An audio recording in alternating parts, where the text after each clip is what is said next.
Hello everyone, UK Goosebumps here, back with another absolute banger of a video. So today we have another book review. I've been uploading a lot of YouTube shorts recently, not for the views, but for the content. Because I like making YouTube shorts, because I have ideas, so I just make them into shorts. Easy. Anyway, today's review is going to be Werewolf in the Living Room, like this cover, split down the middle, 2-part slime. I'm going to split this video into part 1 and part 2 because this book has a part 1 and part 2, and I think it'll just be easier for me to remember the different parts if I do that. So yeah, let's get into this. So, start the book. Aaron is our main character. Aaron and his dad are being taken to, they're not being taken, his dad has taken him to a forest in, I'm not sure, I'm not sure where it is, I think it's like Bolivia or something, I don't know. Anyway, he's taken to this forest. His mum died a few years ago, and ever since their mum died, the dad, who's the sheriff of his town back in America, has been looking for a real-life werewolf. He's obsessed with them. So they're in this forest, somewhere in Europe, where there's been a bunch of werewolf stories. And Aaron, in the middle of the night, they go to bed after looking for the day. They don't find anything. And he wakes up from a nightmare in the middle of the night. And he goes outside and he starts to hear rustling. And suddenly a half-man, half-wolf creature jumps on him and bites him in the shoulder. And then Aaron just blacks out. So he wakes up and his dad is like, Aaron, are you okay? I'd managed to chase the werewolf away. And his dad doesn't really seem too concerned for Aaron. He more seems like happy that they managed to find the werewolf. So Aaron's like, yeah, he doesn't mention that he got bitten. He hasn't mentioned that yet. So his dad's really excited about all of this. So he leaves his dad for a bit to calm down. And he's looking around and he finds this tooth pendant. It's like a tooth on a necklace. And he picks it up, he puts it on. Goes back to his dad. His dad's really still excited. So Aaron decides to just wander off for a bit. And he finds his cabin in the middle of the woods. And he goes in, there's an old woman inside of this cabin, and she's a bit strange. She offers him some food and everything. He's fine, he sits down. She notices this pendant on him, and she says, get out now. Because she says it's a sign of the werewolf. So the story goes that there was a man that came to town, and he was actually part werewolf, and he'd go into the woods at night and kill stuff, and anyone who tries to go out and capture this man ends up never surviving. So she says, get out now, it's a sign of the werewolf. So Aaron goes out, and on his way back, a pack of wild dogs go to attack him. But as soon as they see the tooth pendant, when they jump on him, they all scatter away. They all hate the look of it, or the essence or the presence of it. So yeah, already some weird stuff happening with this pendant thing. Oh, sorry, I need to clear my throat. So anyway, sorry about that. Anyway, Aaron goes back to the camp, or a bit estranged, a bit weirded out by what's happened with this whole pendant and him finding it and the woman and everything. And then he only gets out, his dad has found a man, a bald man with glasses. He looks really he looks like he couldn't do any damage. He's really innocent and everything. And his dad claims that this man is the werewolf. And Aaron doesn't believe this, because this man does not look like someone who could be a werewolf. The man's insisting he's not. He says his name, he says his job. He even tries getting his ID out or something like that. Just trying to prove that he's not the werewolf. This man isn't the werewolf. But his dad doesn't believe him, so he's tied him up and basically keeping him hostage. And this is where the book that I really like. It's really crazy what happens in this. So basically, they ship this man back from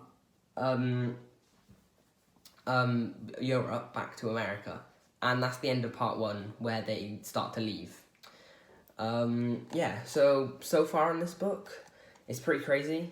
They've captured a dude. He's gotten bitten by a werewolf. He hasn't told his dad, and they found a woman in the woods that says this is a sign of the werewolf. Pretty crazy. But yeah, that's part 1 of this book, so now I'm going to just go on to part 2. Hello everyone, so this is going to be part 2 of Werewolf in the Living Room. So this bit gets a bit confusing now, When you're reading it, it's not as confusing, but explaining it, because there's so many because there's like a lot of characters and a lot of things happening at once, it's difficult to explain. But basically, Aaron and his dad take this dude home, who's called Ben, who they think is the werewolf. So they take him home, and everyone, all his friends, want to see who the werewolf they've taken home is. So he shows his friends, but they're really disappointed when they just find out it's just a dude in a cage in their living room. Anyway, later that day, Ben begs Aaron to let him out of the cage. He insists he's not a werewolf and that this is not allowed and like it's not okay. So Aaron feels super bad and he lets Ben out, and Ben says his promise is not the wrong decision and thank you so much. Later on, Aaron tells his dad that he actually let Ben out, and his dad gets really, really angry at him. So he goes out, and it turns out that it turns out that 2 people actually got attacked by a werewolf earlier that day. So Aaron's really confused because he doesn't think Ben was the werewolf. And then he finds bloody, clothes covered in blood in his room. And Aaron realised he got bitten by the werewolf, so he's been doing the attacks in the night, and he just hasn't realised. So when his dad goes out to try to track down the werewolf with the police, Aaron ties himself to his bed to not let himself out to go and be a werewolf. But suddenly he just turns into a werewolf, and there's a whole wild police chase scene with Aaron running everywhere. There's police chasing him, everything like that, and that's going on for about 15 pages or so.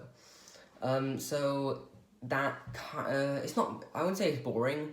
It's just there's no point in explaining it because you're better off just reading it because it's not it's better off just reading it. You get more feel of it then. Anyway, after all of this, the police end up cornering him, and they raise their guns to him. But then his dad, at the last minute, realises, because he's wearing this pendant, that it's actually Aaron and not Ben. So his dad saves him, and they go home. And later on, when he's back to normal, he's not a werewolf, they realise there's been another werewolf attack. But it couldn't have been him, because they stopped him. So they realise that Ben must be a werewolf still. So Aaron's dad goes out and is like, stay here, you have to. So he locks him in the cage, and Aaron's really, really angry. He wants to go out and help. So he gets his friend to come over and let him out. So he turns into a werewolf again. And this is just where it kind of gets a little bit messy in the book. I really like this book, but it gets a little bit confusing. A lot of things happen. It's just like a back and forth, kind of. So what happens is they go out, the police again, and Aaron ends up finding Ben. Because Ben's already the werewolf at this point. And the police corner them again. And this is where it gets the confusing bit. So then Aaron gives Ben the pendant, because then his dad will think that Ben is Aaron, so then he'll save Ben. So, see, it's a bit confusing. So then basically Ben gets saved, because his dad thinks it's Aaron, and Aaron gets put in a cage in their house. So Aaron's trying to convince his dad, when he's a werewolf still, that he is Aaron. And so he manages to convince his dad. But then his dad is like, oh no, okay, I'm sorry, you are Aaron, I'm really sorry, but we're going to have to take you to a lab, and he's going to be tested on for the rest of his life. That's what his dad is on. His dad has said to him, because it's too dangerous for him to stay at home and everything. So he's going to have to stay with scientists and be tested and stuff. Aaron doesn't want this. So we're coming to the end of the book now. So then he leaps out of this cage and bites his dad. And his dad actually turns into a werewolf. And then Ben, Aaron and his dad all run into the wolf as werewolves. And that's how the book ends. So yeah, Werewolf in the Living Room. I really like the beginning part of this book with the forest and the werewolf legend. I think if they stick to that, it would have been a little bit better, but I still really, really like this book. The ending's a little bit messy. It's definitely one of the more confusing endings that they could have maybe... I feel like Stein maybe could have done a few adjustments to the ending, and maybe not made it as confusing with him keep on going out and swapping with Ben and stuff. But you know, it's a solid ending. Like, there's a lot of attacks. When you actually read the book, it's really like filled with action and everything. Me explaining it is probably not as interesting as reading the actual thing. But yeah, I definitely would recommend this. The ending's a little bit confusing, as I said. Me explaining it is more confusing. But yeah, I'd rate this probably a 3.5 out of 5. I actually enjoyed this book quite a bit. There's not many books that I just really don't like. Most of them are just really pretty good. So yeah, Werewolf in the Living Room. Thank you for watching, and see you in the next video.